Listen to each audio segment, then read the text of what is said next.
ఓం నమో భగవతే రుద్రాయ.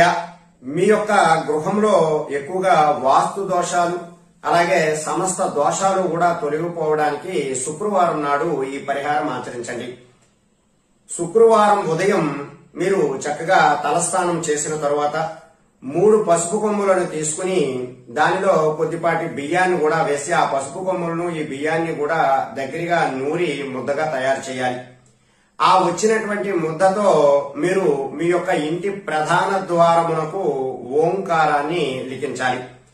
అలా మీరు ప్రతి శుక్రవారము కూడా ఈ 3 పసుపు కొమ్ములను కొద్దిపాటి బియ్యాన్ని కూడా తీసుకుని దంచి ముద్దగా చేసి ఓంకారం రాయడం ద్వారా మీ గృహానికి ఉన్నటువంటి వాస్తు దోషాలు తొలగిపోవడము అలాగే సమస్త దోషాలు కూడా తొలగిపోయి చక్కనైనటువంటి ఆయుర్వృద్ధి అలాగే ఆర్థికాభివృద్ధి కూడా కలుగుతూ ఉంటుంది.